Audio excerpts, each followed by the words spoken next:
Comment vous allez? On se retrouve dans ce nouveau tutoriel et on va faire ceci.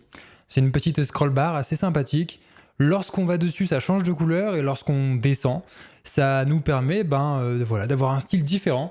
En tout cas, c'est vraiment différent de ce qu'on trouve sur la plupart des sites. Si ça vous intéresse, on va apprendre à faire ça en quoi? En 3 minutes? Allez, c'est parti.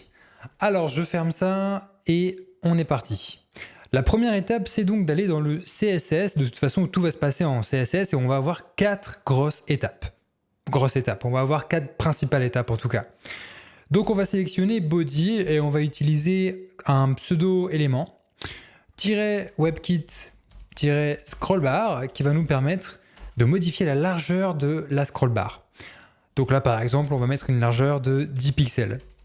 Alors le problème de ce petit tuto, entre guillemets, c'est qu'il est disponible que pour les navigateurs qui fonctionnent sous WebKit. Donc par exemple, on a Google Chrome, on a Safari. Voilà, c'est le problème. Mais bon, au moins ceux qui ont Google Chrome et qui ont Safari, ça peut être sympa lorsqu'ils vont sur vos sites de voir des petits effets un petit peu sympas. Dans Body, on va faire un 8, donc qu'on va placer à 500 VH, ce qui va permettre de multiplier la largeur par ici, qu'on a là, par 5. Et comme ça, on pourra voir la scroll bar et voir en temps réel ce que ça donne. Bon, maintenant qu'on a ça, ce qu'on va faire, c'est qu'on va changer le background. Alors, je vais juste fermer, sinon ça ne marchera pas. On va modifier le background de la barre verticale. Donc, comment est-ce qu'on fait ça? Pareil, body, -webkit- scroll bar track. Et donc ça va permettre de modifier l'arrière-plan de la scroll bar. Donc, nous, on va mettre un petit gris E5, E5, E5. Ok. Donc là, on a déjà une petite barre un peu plus épaisse que d'habitude avec une couleur un peu différente.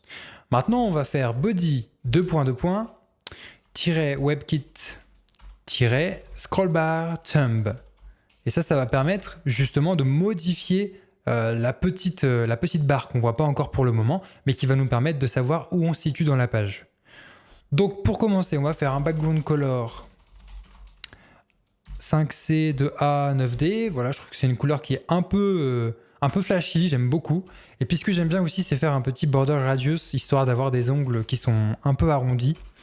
On va faire du 15 pixels. Et donc là, l'air de rien, on a déjà notre petite barre qui fonctionne et qui est bien stylisée, plutôt sympathique. Maintenant, ce que je vous propose, c'est de modifier lorsqu'on passe avec la souris au-dessus de notre scroll bar, de modifier le background, histoire que ce soit un peu plus classe et qu'on voit qu'effectivement on passe dessus.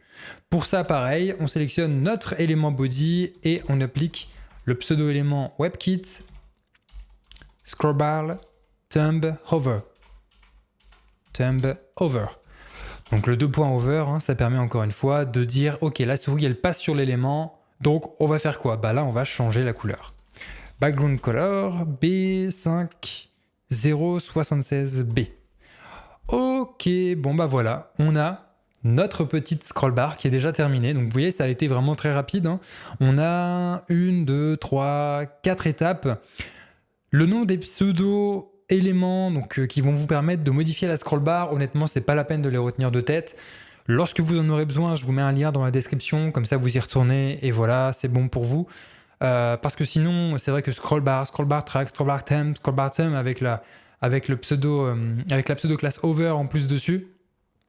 C'est vrai que c'est pas évident à retenir du premier coup, surtout que les scroll bars un petit peu designés comme ça, on les utilise pas dans tous les projets. Bon, quoi qu'il en soit, c'est tout pour ce petit tuto. Vous pouvez retrouver encore une fois les codes dans la description et nous on se retrouve dans une prochaine vidéo.